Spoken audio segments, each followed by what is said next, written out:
Welcome to easy economics. मैं मंजू आपका स्वागत करती हूँ। कैसे हैं आप? और आई होप सब ठीक होंगे और मैं भी बिल्कुल ठीक हूँ। और ये है 11th क्लास चैप्टर 2 और पार्ट 3 वीडियो है ये। और please subscribe my channel and hit the bell icon. चलिए फिर स्टार्ट करते हैं वीडियो। इस में हम सीखेंगे बजट लाइन। ठीक है, बजट लाइन क्या होती है? बजट जैसे नाम से ही आपको पता चल रहा है कि हमारा बजट है, कितना मतलब हमारी परचेजिंग पावर है, चीजों को खरीदने की कितनी लिमिट है हमारी। ठीक है, तो इस बजट लाइन में हम सारे वो कॉम्बिनेशन देखेंगे of two goods which a consumer can actually purchase. Consumer actually कितना परचेज कर सकता है, बिकॉज आपको पता है कंज्यूमर वही है जिसके पास परचेजिंग पावर है। ठीक है, तो उसके चाहने पर ही बात नहीं, उसकी परचेजिंग पावर पे बात है।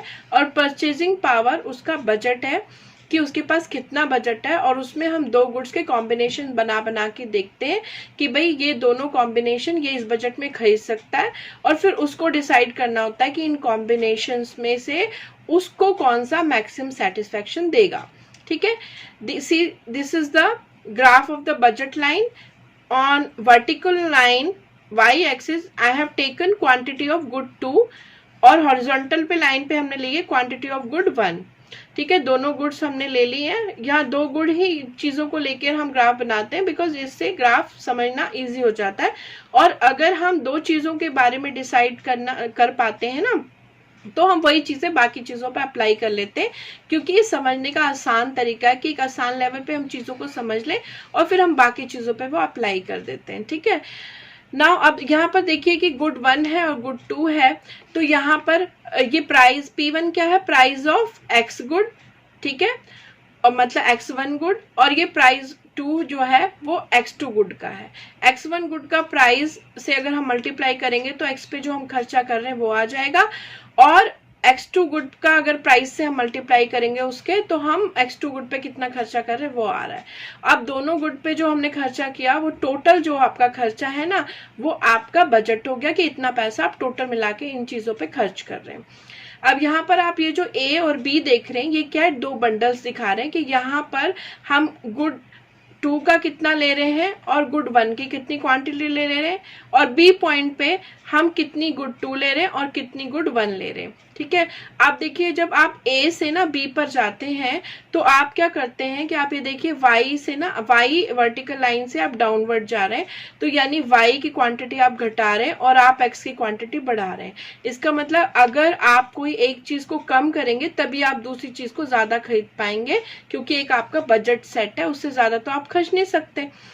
तो अगर जैसे मैं आपको एक एग्जांपल देती हूँ कि लाइक आपके पास 240 रुपीज है और आप जा रहे हैं, इतना आपने बजट बनाया है फ्रूट खरीदने के लिए, और आपको दो फ्रूट खरीदने हैं, बनाना और एप्पल।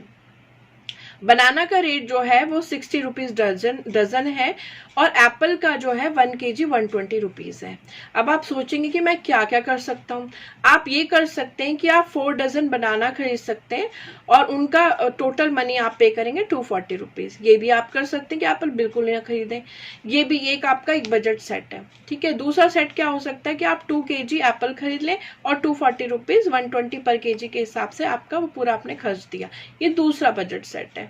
लेकिन ऐसे ये जो सेट है ना, जो एक्सट्रीम लेवल पे आपने सेलेक्ट किया कि आप सिर्फ बनाना ही खरीदेंगे, सिर्फ एप्पल, इसमें क्या होगा कि आपको एक ही तरह का सेटिस्फेक्शन मिलेगा, दूसरा फूड तो आपको खाने को ही नहीं मिल रहा। ठीक है, अब आप सोचेंगे कि नहीं भाई मैं कॉम्बिनेशन बना लूं, क्योंकि एक घर में ना अलग अलग लोग हैं तो उनके अलग अलग चॉइसेस है। अब एक ही फ्रूट सबको पसंद हो ऐसा जरूरी नहीं है। तो क्या करोगे आप सोचोगे चलो 2 डजन बनाना ले लेते हैं, वो होगा 120 रुपीज का, और 1 kg हम एप्पल ले लेते हैं और वो हो जाएगा 120। टोटल आपको खर्चना वही 240 रुपीज है। तो आपने 2 डजन बनाना और एक kg एप्पल ले लिया। तो इससे क्या होगा, आपका दोनों चीजें आपने ले ली हैं। अब आप ये भी कर सकते थे कि आप 1.5 kg यानी 1.5 किलो एप्पल ले सकते थे और 1 डजन बनाना, उसके लिए भी आपको सेम अमाउंट ही पे करना है। मतलब आप अपने 240 रुपीज से तो ज्यादा जा नहीं सकते, क्योंकि वो आपका फ्रूट का बजट है। अब ये जो 4 बंडल्स हमने डिस्कस करे कि आप ऐसे भी खरीद सकते हो, आप ऐसे भी खरीद सकते हो, ये क्या है? आपके बजट के सेट है कि आप क्या क्या अपने बजट लाइन में कर सकते हो। लेकिन अब आपको कौन सा सेट चाहिए, भाई अफोर्ड तो ये चारों कर सकते हो आप, लेकिन आपको कौन सा सेट चाहिए डिपेंड करता है कि आपके घर में क्या प्रेफरेंस है, उस हिसाब से आप कोई भी सेट ले सकते हो। अब देखिए कि ये जो बजट लाइन है इस पे क्या सबसे ज्यादा इंपॉर्टेंट बात है कि एक तो आपकी कौन सी गुड के बीच में सिलेक्शन करना है, दूसरी बात है कि आपका बजट लेवल क्या कितने रुपीस का है, और तीसरी बात दोनों चीजों की कीमत कितनी है। कीमत बहुत इंपॉर्टेंट है, क्योंकि देखिए आपने किसी भी चीज की क्वांटिटी खरीद रहे हैं तो कीमत आपको उस हिसाब से, आप एक की क्वांटिटी बढ़ाएंगे तो कीमत भी आपको बढ़ानी पड़ेगी, उसकी पैसे जितने खर्च हैं वो ज्यादा देने पड़ जाएंगे, तो इसलिए फिर दूसरे पे आप कम खर्च पाओगे। तो ये बहुत इंपॉर्टेंट है कि प्राइस को आप दोनों को ध्यान में रखिए, कौन सी चीज महंगी है कौन सी सस्ती है और आप क्या कॉम्बिनेशन बना सकते हो। तो आई होप आपको बजट लाइन समझ में आया होगा और बजट सेट समझ में आए होंगे। बजट लाइन आपकी इनकम की लाइन है और ये प्राइस लाइन भी है। ये दिखाता है कि आपके पास चीजें खरीदने के लिए कितने पैसे हैं, उस पर्टिकुलर गुड पे खर्चने के लिए आपका क्या मतलब इनकम लेवल अलाउ करता है, और आपका वो चीजों का प्राइस क्या है। अगर एक चीज का भी प्राइस बढ़ या घट गया तो ऑब्वियसली क्वांटिटी भी उस हिसाब से बढ़ घट जाएगी सेम इनकम लेवल पे, क्योंकि अगर चीज महंगी मिलेगी तो आप कम खरीद पाओगे और सस्ती मिलेगी तो आप ज्यादा खरीद पाओगे। तो ये बजट लाइन है, इसमें बजट लाइन, इनकम लाइन और प्राइस लाइन दोनों तीनों के तरीके से हमें सोचना पड़ता है। अब ये जो स्लोप होता है इसका डाउनवर्ड स्लोपिंग है, आप देख रहे हैं ये लेफ्ट साइड से राइट की तरफ डाउनवर्ड होता है, इसे डाउनवर्ड स्लोपिंग कहते हैं। इसका मतलब कि अगर वो एक चीज को कम खरीदेगा तभी दूसरे को बढ़ा सकता है, दोनों को ज्यादा नहीं खरीद सकता, नहीं तो इनकम लेवल जो है वो पार हो जाएगा, जो वो अफोर्ड ही नहीं कर सकता। ठीक है, तो आई होप आपको समझ में आया होगा, और अगर किसी भी तरह का कोई इशू है कोई पॉइंट को समझने का, तो आप जो है कमेंट में उसको लिख दीजिए, मैं जरूर आंसर करूंगी। Now we are moving to the next slide. Now we come on this slide. One good increase, next good consumption will be decrease. जो मैंने आपको पहले ही बता दिया बजट लाइन पे कि अगर एक गुड को आप बढ़ाएंगे दूसरे गुड का कंजम्पशन आपको घटाना पड़ेगा, इसीलिए ये डाउनवर्ड स्लोपिंग होती है। अच्छा, अब आपको ये तो पता चल गया कि डाउनवर्ड स्लोपिंग होती है। आप ये देखिए ये अपवर्ड भी मूव होती है। ठीक है, ये लाइन यहाँ पर हमारी बजट लाइन है, ये ऊपर एक और बजट लाइन ड्रॉ कर दी, ये अपवर्ड हो गई, और अगर हम ऊपर वाले से नीचे जाते हैं तो ये डाउनवर्ड हो गई, मतलब इसका मूवमेंट डाउनवर्ड शिफ्ट हो गया। अब हम ये सोचेंगे और ये समझेंगे भी कि भाई क्यों एक बजट लाइन शिफ्ट होती है, अप साइड और डाउन साइड क्यों शिफ्ट होती है। ठीक है, क्यों होती है? आइदर कंज्यूमर इनकम राइज, या तो कंज्यूमर की इनकम बढ़ गई है या घट गई है और फॉल हो गई है, प्राइस रिमेन सेम, यानी प्राइस में अगर कोई चेंज नहीं हुआ, ठीक है, सिर्फ इनकम लेवल में चेंज हुआ है। अगर इनकम लेवल बढ़ गई है तो आपका बजट लाइन जो है अपवर्ड शिफ्ट हो जाएगी, और अगर इनकम लेवल घट गई है तो वो डाउनवर्ड शिफ्ट हो जाएगी, और प्राइस में कोई चेंज नहीं आया, क्योंकि मैंने आपको पहले ही बताया था कि जो बजट लाइन है ना वो आपकी इनकम लाइन है और वो प्राइस लाइन भी है, इन दोनों का कॉम्बिनेशन इफेक्ट वहां पर दिखता है।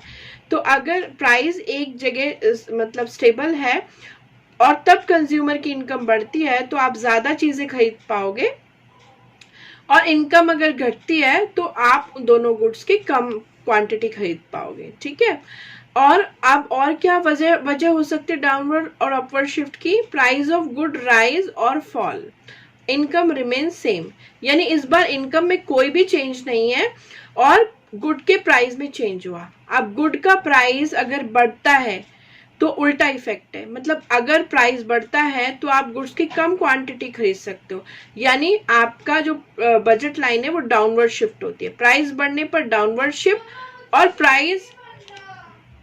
प्राइस कम होने पर अपवर्ड शिफ्ट हो जाएगा। ठीक है, इनकम के साथ तो बजट लाइन जो है बिल्कुल सेम उसी की तरह बिहेव करती है। If income rise, budget line will rise, if income fall, budget line will fall. Now price के साथ एकदम उल्टा रिलेशन है। if price of the good rise, budget line shift downward, और अगर प्राइस जो है फॉल हो जाएगा बजट लाइन शिफ्ट अपवर्ड, क्योंकि आप प्राइस बढ़ने से कम क्वांटिटी खरीद सकते हो सेम अमाउंट ऑफ इनकम में, और अगर आपका प्राइस घटता है तो सेम अमाउंट ऑफ इनकम में आप ज्यादा चीजें खरीद सकते हो। तो आप एक इनकम लेवल पे कितना चीजें खरीद सकते हो ये आपके प्राइस पे भी डिपेंड करता है गुड्स के, ठीक है। अब बजट कॉन्स्टेंट क्या होता है? बजट कॉन्स्टेंट क्या है? कंज्यूमर कैन स्पेंड और afford to spend within the income limit. यानी एक जो कंज्यूमर है वो कितना अफोर्ड कर सकता है? सिर्फ अपनी इनकम लिमिट को वो अफोर्ड कर सकता है, मीन्स उससे ज्यादा वो अफोर्ड नहीं कर सकता। ऑब्वियसली कौन देगा उसे अगर वो उसके पास परचेजिंग पावर नहीं है? उससे ज्यादा पैसे अगर वो नहीं दे रहा तो कोई भी उसे सामान ज्यादा नहीं देगा। ये उसकी लिमिट है कि इससे ज्यादा वो चीजें नहीं खरीद पाएगा और इससे ज्यादा वो खर्च भी नहीं सकता। ये उसका बजट कांस्टेंट है, ये सीमा रेखा है जिससे आगे वो जा नहीं सकता। हाँ, वो डाउनवर्ड उससे कम खरीद सकता है, यानी अपने बजट लाइन से वो कम चीजें खरीद सकता है। वो उसकी अपनी मर्जी, वो सेविंग करना चाहे, वो पूरा पैसा ना खर्चना चाहे। लेकिन एक बात ध्यान रखनी होगी, अगर वो अपने बजट लाइन से कम चीजें खरीद रहा है, वो सेविंग कर रहा है, तो उसका सेटिस्फेक्शन लेवल घट रहा है, क्योंकि वो अपनी मैक्सिमम क्वांटिटी जो खरीद सकता था वो नहीं खरीद रहा है, तो उसका सेटिस्फेक्शन लेवल कम खरीदने पे कम ही होगा, ठीक है। बजट सेट्स क्या होते हैं वो अभी मैंने पहले ही आपको बताया था कि जो हमारी जो बजट लाइन है उसमें जो हम कॉम्बिनेशन ऑफ टू गुड्स बनाते हैं, यानी हम एक गुड की कितनी क्वांटिटी खरीदेंगे और दूसरी गुड की कितनी खरीदेंगे और दोनों का खर्चा मिला के जो हमारा टोटल है वो हमारा उसका कॉम्बिनेशन है, ठीक है। अब हम ये भी कर सकते हैं, हम पूरा का पूरा पैसे से एक ही गुड खरीद लें या दूसरी गुड खरीद लें या दोनों के कुछ क्वांटिटी को एक साथ खरीद लें। तो ये जो सेट्स है ना कि हम उस बजट लाइन में कितनी चीजें खरीद सकते हैं, कौन कौन से कॉम्बिनेशन बना सकते हैं, वो हमारे बजट सेट्स हो गए, ठीक है। और ये उसकी इनकम लिमिट में होने चाहिए, ठीक है, इनकम लिमिट से बाहर नहीं होने चाहिए। आई होप कि आपको अपवर्ड शिफ्टिंग और downward shifting of the budget line समझ में आ गई होगी और वो किन दो चीजों से अफेक्ट करती है, एक आपके इनकम लेवल पे और एक गुड के प्राइस पर, ठीक है। Now we are moving to the next slide. Yes, now indifference curve, ये दूसरा तरीका है जो कि हम कंज्यूमर इक्विलिब्रियम निकाल सकते हैं। एक यूटिलिटी अप्रोच था वो आपने पहले ही पढ़ लिया है, और अब है ये इंडिफरेंस कर्व जो सेकंड अप्रोच है to get the consumer equilibrium. ये देखिए ग्राफ है इंडिफरेंस कर्व का। यहाँ पर क्या है, हमने वही गुड 1 गुड 2 ली है, वो आप यूज टू हो ही गए होंगे कि हम ग्राफ पे किस तरह से लेते हैं। और ये जो कर्व लाइन है ना, ये है आपका इंडिफरेंस कर्व। अब इंडिफरेंस कर्व क्या है, ये भी दोनों गुड्स के कॉम्बिनेशन दिखाता है, कॉम्बिनेशन ए, कॉम्बिनेशन बी, कॉम्बिनेशन सी। ये गुड्स के कई कॉम्बिनेशन बनाता है उनके अलग अलग क्वांटिटी के। जैसे गुड 2 हम यहाँ कम ले रहे हैं और ज्यादा ले रहे हैं, और गुड 1 को कम ले रहे हैं। फिर हमने गुड का बी सेट में क्या करा, गुड 2 हमने कम लिया और गुड 1 हमने बढ़ा दिया। इस तरह सी में हमने बहुत ही कम लेवल पे गुड 2 लिया और बहुत ज्यादा लेवल पे गुड 1 ले लिया। तो ये अलग अलग कॉम्बिनेशंस हैं हमारे गुड की क्वांटिटी के, जो इंडिफरेंस कर्व शो करता है।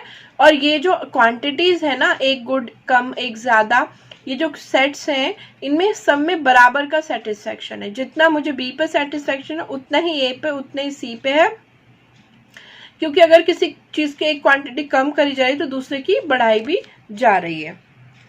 तो सेटिस्फेक्शन लेवल सब पे बराबर का है।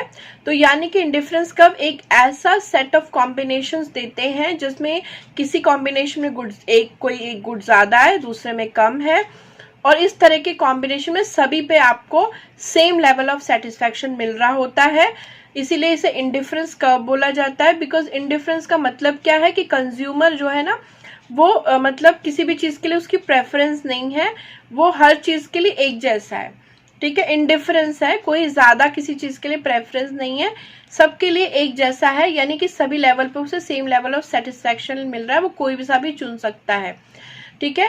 तो यहाँ पर अब हम थ्योरेटिकल रूप से भी देख लेते हैं। ABC are the combinations of curve, consumer is indifferent to all combination as he get equal satisfaction on each level, her level पे उसे सेम सेटिस्फैक्शन मिल रहा है। अब कौन सा कॉम्बिनेशन वो चुनेगा ये डिसाइड करेगी उसे कि बजट लाइन, क्योंकि पैसा तो उसने ही देना है, और बजट लाइन चीजों के प्राइस पे और उसके परचेजिंग पावर दोनों को ध्यान में रखता है। तो बजट लाइन इस तरह से स्ट्रेट लाइन होती है, तो इस कर्व लाइन को आपकी स्ट्रेट लाइन जहां भी कट कर देगी, यानी जहां ये से टच करके जाएगी, वही वाला कॉम्बिनेशन इसके बजट में है।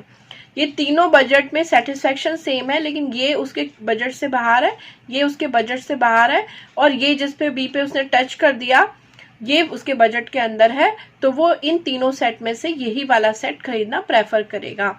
ठीक है, जैसे कि आप देखिए, आपको कोई कहे कि भाई मैं पहले वाला एग्जाम्पल एक देती हूँ, 240 रुपीज है और आपको दोनों ही फ्रूट खरीदने, बनाना है और एप्पल भी खरीदना है। तो आपको कोई कहे कि भाई ये 2 kg अगर एप्पल खरीदेंगे और 2 डजन बनाना लेंगे तो इनको सेम सेटिस्फैक्शन लेवल होगा जितना कि 3 kg एप्पल में और 1 डजन बनाना में है। लेकिन अब इनका जो मतलब अब ये क्या करेंगे, इन दोनों कॉम्बिनेशन में दोनों में सेटिस्फैक्शन लेवल अगर सेम है, लेकिन फिर ये देखेंगे कि भाई इनको इनके बजट में कौन सा लेवल सेट हो रहा है। ठीक है, तो इनके बजट में अगर सेट हो रहा है कि ये 2 kg 2 डजन बनाना खरीदें और 2 kg एप्पल खरीदें, वो इनके बजट में ज्यादा सेट हो रहा है, तो वो वही वाला कॉम्बिनेशन चुन लेंगे। अब ये देखिए एक और ग्राफ है, ये भी इंडिफरेंस कर्व की तरह दिख रहा है और ये है भी इंडिफरेंस कर्व वाला ग्राफ, लेकिन इसमें बहुत सारे इंडिफरेंस कर्व है। ये देखिए पहला कर्व है ये IC1 जिसे हम इंडिफरेंस कर्व 1, उसके थोड़ा ऊपर है ये इंडिफरेंस कर्व नंबर 2 है, और उसके थोड़े ऊपर एक और ग्राफ है, ये इंडिफरेंस कर्व नंबर 3 है। ठीक है, हमने बजट लाइन ड्रॉ करी तो वो हमारे कौन से इंडिफरेंस कर्व को टच कर रही है, IC2 पर। तो यानी कि ये वाला जो है, ये वाला जो IC1 है, ये इसका परचेजिंग पावर से ज्यादा है, तो वो ऊपर वाला इंडिफरेंस कर्व पे ही पैसे लगाएगा। और इस इंडेक्स कर्व पे बहुत सारे कॉम्बिनेशन बन सकते हैं, लेकिन वहाँ जो जहां पर ये बजट लाइन टच कर रही है, ये वही वाला कॉम्बिनेशन इसके बजट में है, तो ये कंज्यूमर इसी को प्रेफर करेगा। अब IC3 भी है, ये भी इंडिफरेंस कर्व है, पर ये अलग लेवल के सेटिस्फैक्शन को दिखा रहा है और वो इसके बजट से बाहर है, इसलिए उन चीजों को तो वो खरीद भी नहीं सकता। यानी ये तीनों जो इंडिफरेंस कर्व है, ये अलग अलग लेवल ऑफ सेटिस्फैक्शन दिखा रहे हैं। इस कर्व पे जितने भी बजट सेट बनेंगे, वो सेट बनेंगे, ठीक है, कॉम्बिनेशन बनेंगे, वो सारे के सारे सेम सेटिस्फैक्शन लेवल, और इस लेवल से इस दूसरे वाले लेवल पे ज्यादा सेटिस्फैक्शन है क्योंकि ये इससे ऊपर है, और इससे तीसरे वाले पे इससे भी ज्यादा सेटिस्फैक्शन है क्योंकि यहाँ पर क्वांटिटी ऑफ गुड बढ़ रही है। ठीक है, तो लेकिन जो इसके बजट में, जिसको ये टच करेगा वो इसके बजट में, और वही वाले को ये ले सकता है, और ये इसका कंज्यूमर इक्विलिब्रियम है जहां पर इसका जो पैसे खर्चना है और जो सेटिस्फैक्शन लेवल है वो दोनों मैच कर गया है। ठीक है, अब देखिए ये जो हम एक ही हमने ग्राफ पे ना 3 इंडिफरेंस कर्व दिखा दिए, यानी कि सेट ऑफ इंडिफरेंस कर्व दिखा दिए, बहुत सारे सेट दिखा दिए, और इसे हम बोलते हैं इंडिफरेंस मैप, जहां पर हमने मतलब 2, 3, 4, 5, ठीक है, number of the indifference curve we are showing on the same graph, that is the indifference map. ठीक है, तो अब आपको समझ में आ गया होगा कि इंडिफरेंस कर्व और बजट लाइन के टच से जो निकलेगा, ठीक है, जो उसके टेंजेंट होने से जो पॉइंट हमें पता चलेगा वो हमारा कंज्यूमर इक्विलिब्रियम है। देखिए इस पॉइंट पर मैंने एरो डाल के दिखाया भी है। ठीक है, तो ये दूसरी अप्रोच थी जो कि हमारे को कंज्यूमर इक्विलिब्रियम को पाने में मदद करती है। अब अगर हम डे टू डे लाइफ में चले जाते हैं तो हम ये देखते हैं कि भाई अगर मेरे को अपने 2 पसंदीदा चीजें जो कि घर की रिक्वायरमेंट है उनके अलग अलग सेट की, मैं इस चीज को इतना खरीदूं और इस चीज को इतना खरीदूं। ठीक है, जैसे मैगी और बिस्किट में हम कर लेते हैं कि भाई मुझे चाय के लिए बिस्किट भी चाहिए और कभी कभी स्नैक्स के रूप में मुझे मैगी भी चाहिए, तो मैं कितने मैगी लूं और कितने हम ले सकते हैं बिस्किट। तो इनके अलग अलग कॉम्बिनेशन बना सकते हैं कि भाई मैं 2 मैगी ले लूं और 3 बिस्किट के पैकेट, या मैं 3 मैगी ले लूं और 2 बिस्किट के पैकेट।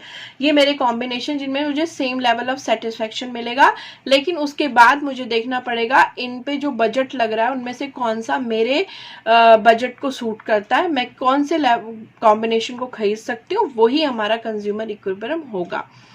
आई होप आपको समझ में आ गया होगा। अब हम मूव कर रहे हैं नेक्स्ट स्लाइड। अब प्रॉपर्टीज ऑफ इंडिफरेंस कर्व जो है हम समझेंगे। क्योंकि हमने इंडिफरेंस कर्व तो आपने अच्छे से समझ लिया है कि वो कर्व है जिसमें कॉम्बिनेशंस होते हैं कि एक कस्टमर को डिफरेंट डिफरेंट बंडल में सेम लेवल ऑफ सेटिस्फैक्शन मिल रहा होता है और जो उसकी बजट लाइन में होता है फिर वो चूज कर सकता है। लेकिन इसकी प्रॉपर्टीज भी लिखने के लिए आती है और इस प्रॉपर्टी को अगर हम समझ लेंगे तो हम हमेशा ध्यान रखेंगे कि हमें कैसे बनाना है।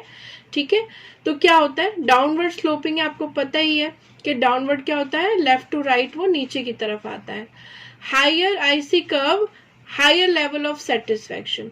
ये जो आईसी कर्व है ना, अलग अलग अभी मैंने इंडिफरेंस मैप पे आपको दिखाया था कि अलग अलग आईसी कर्व है और आईसी कर्व यानी इंडिफरेंस कर्व जितना ऊपर वाला है उसमें सेटिस्फैक्शन उतना ज्यादा है। और अगर आपसे कोई पूछता है कि क्यों है सेटिस्फैक्शन ज्यादा, उसका रीजन ये है क्योंकि वहां पर जो higher level of indifference curve है उसमें गुड्स के नंबर बढ़ गए हैं, क्वांटिटी बढ़ गई है। और जब भी जिस भी ऐसे कॉम्बिनेशन में जहां एक कॉम्बिनेशन में गुड्स की क्वांटिटी कम है और दूसरे कॉम्बिनेशन में गुड्स की क्वांटिटी ज्यादा है, तो अगर कोई आपसे पूछता है सेटिस्फैक्शन किसमें ज्यादा होगा, ऑब्वियसली सेटिस्फैक्शन जिसमें ज्यादा नंबर ऑफ गुड्स है उसी में सेटिस्फैक्शन ज्यादा होगा। ठीक है, तो higher curve show the higher level satisfaction. और ये जो आईसी कर्व है ना डिफरेंट, ठीक है, कांट टच और इंटरसेक्ट ईच अदर, ये कभी भी एक दूसरे को ना तो इंटरसेक्ट कर सकते हैं ना ही टच कर सकते हैं, क्योंकि जब ये एक में कम नंबर्स ऑफ गुड्स हैं दूसरे में ज्यादा है तो एक लाइन से तो ये गुजरते ही नहीं है, तो ये कभी एक दूसरे को टच कर सकते हैं या इंटरसेक्ट कर सकते हैं। और ये कॉन्वेक्स टू ओरिजिन है, ये ऐसे ढलाव होता है, पास से गुजरते हैं ओरिजिन के। और वो क्या है रीजन उसका, वो है स्लोप। जो इस तरह से ढलाव होता है ना वो स्लोप है आईसी कर्व का, और स्लोप डाउनवर्ड स्लोपिंग होता है। और ये क्यों होता है, rate of substitution is decreasing. जो हम सब्स्टिट्यूशन कर रहे हैं, एक गुड को कम करके दूसरे को बढ़ा रहे हैं, ये जो रेट है ना कम करने का, ठीक है, ये धीरे धीरे कम होता जा रहा है। यानी आप गुड का कम सेक्रीफाइस करके आप दूसरे गुड को पा सकते हो, तो ये जो सब्स्टिट्यूशन है ये डिक्रीज हो रहा है। अब इसको हम एग्जाम्पल के नजरिए से समझेंगे। देखिए मैंने बजट लाइन का ना इक्वेशंस ले लिया, इक्वेशन फॉर्म में बजट लाइन कैसे दिखती है, देखिए गुड एक्स, ठीक है, ये प्राइस ऑफ गुड एक्स है और ये कितने लिए मैंने 6, और Y is the price of good second good और ये 18 गुड्स लिए हैं, यानी कि 6 गुड्स हम ले रहे हैं एक्स की और 18 गुड्स ले रहे हैं वाई की, और दोनों का एडिशन जो है हमारा कुल खर्चा है, इतना हम खर्चा कर रहे हैं। अब अगर इस कॉम्बिनेशन को हम बदलना चाहें, हम 6 की जगह 7 गुड्स ले लें, तो हमें वाई गुड को कम करना पड़ेगा, और हमने वाई गुड ली 15। यानी अगर हमें एक गुड एक्स की बढ़ानी है तो हमें 3 गुड वाई की कम करनी है। और इस बात से ये भी समझ में आता है कि ये जो गुड एक्स है ये महंगी है और वाई गुड सस्ती है, क्योंकि उसको 3 कम करके तब ये 1 बढ़ रही है। ठीक है, अब आप यहाँ पर देखेंगे ये मार्जिनल रेट ऑफ सब्स्टिट्यूशन दिखा रखा है मैंने, कि पहली गुड को आपने 1 को बढ़ा दिया, एक्स गुड को 1 बढ़ा दिया और वाई को कितना कम कर दिया, 3 goods of Y, you are decreasing number of good Y, and 1 good you are increasing of good X. ठीक है, नेक्स्ट आप देखिए 7 की जगह आपने 8 यूज करना है एक्स गुड को, तो आपको 15 की जगह 13 गुड्स को यूज करना होगा वाई की। यानी अगर आप इसकी एक्स की 1 गुड और बढ़ाते हो तो वाई को आपको कम करना पड़ेगा, 15 की जगह अब आप 13 ही यूज कर सकते हो। अब यहाँ सब्स्टिट्यूशन में देख लें हम, अगर मैंने 1 गुड एक्स की बढ़ा दी है तो मुझे 2 गुड वाई की कम करनी पड़ गई। ठीक है, 1 गुड बढ़ाने के लिए 2 गुड वाई की कम करनी पड़ेगी। अब आपने देख रहे हैं पहले 1 गुड बढ़ाने के लिए 3 वाई कम करना पड़ा था, अब 1 गुड बढ़ाने के लिए सिर्फ 2 वाई कम करना पड़ा, तो ये जो रेशो आपका घट गया 3 से 2 आ गया, तो यही रेट ऑफ सब्स्टिट्यूशन कम होता जा रहा है। ठीक है, क्योंकि आपका सेटिस्फेक्शन लेवल बढ़ रहा है, आपने 18 वाई यूज करा, अब आपने फिर 15 कम कर दिया, तो आप पहले भी गुड को यूज कर चुके हो। Now less sacrifice getting more of another good, अब कम सेक्रीफाइस करके आपको ज्यादा गुड दूसरे की आप खरीद सकते हो, तो ये रेट ऑफ सब्स्टिट्यूशन का डिक्रीजिंग होना कहते हैं। और अगर हम इसे फॉर्मूला की फॉर्म में समझना चाहें तो मार्जिनल एमआरएस का मतलब होता है मार्जिनल रेट ऑफ सब्स्टिट्यूशन, और वो होता है price of X upon price of Y, price of X upon price of Y ये माइनर रेट ऑफ सब्स्टिट्यूशन है आपका, ठीक है। माइनर रेट ऑफ सब्स्टिट्यूशन क्या होता है? चेंज इन सेक्रीफाइसिंग गुड, जो आपने सेक्रीफाइस कर रहे हो वो गुड अपॉन आपका गेनिंग गुड, जो है जितना आप गेन कर रहे हो वो, ठीक है। अगर सेक्रीफाइस कर रहे हो वो गुड का रेशो और जितना गेन कर रहे हो वो गुड का रेशो, अगर दोनों के प्राइस के रेशो के बराबर हो गया, ठीक है, तो इसका मतलब आपका इंडिफरेंस कर्व का इक्विलिब्रियम आ गया है। वहां पर आप स्टॉप हो जाओगे उस कॉम्बिनेशन पर, यानी जो आप प्राइस दे रहे हो उसी हिसाब से आपको जो है रेट ऑफ सब्स्टिट्यूशन भी उसी पर आ गया है, ठीक है। तो यहाँ पर देखिए आपने बजट लाइन को समझ लिया क्या? अगर हम अलजेब्रिक फॉर्म में बजट लाइन को देखना चाहते हैं तो वो इस तरह की दिखती है, और उसके ही डिफरेंट डिफरेंट बजट लाइन जो हमारे कॉम्बिनेशन, उससे पता हम चलता है कि एक बढ़ाने के लिए दूसरा कितना कम करना पड़ेगा, और इस से हमें पता चलता माइनर रेट ऑफ सब्स्टिट्यूशन कैसा चल रहा है, वो घट रहा है और वो घटता ही है हमेशा, ठीक है। आई होप कि इंडिफरेंस कर्व आपको समझ में आ गया होगा। बजट लाइन कैसे फॉर्म होती है, माइनर रेट ऑफ सब्स्टिट्यूशन, एक गुड को कम करके दूसरे गुड को कैसे बढ़ाया जा सकता है, और हमेशा ये डिक्रीजिंग फॉर्म में होगा, इसीलिए इंडिफरेंस कर्व कॉन्वेक्स होगा। ये इसका रीजन भी है, और ये क्वेश्चन भी आ सकता है 1 वर्ड 2 वर्ड का, आपको 1 मार्क्स 2 मार्क्स का आपको पूछा जा सकता है कि क्यों जो है इंडिफरेंस कर्व कॉन्वेक्स होता है। आई होप आपको सब समझ में आया होगा, और मेरे ख्याल से एक बार आप ना ये जो प्रैक्टिस है खुद भी कर लें, ये जो लाइन की इक्वेशंस की है और फॉर्मूला जो है उनको अच्छे से प्रैक्टिस कर लीजिएगा। And have a good day. Thank you for watching the video.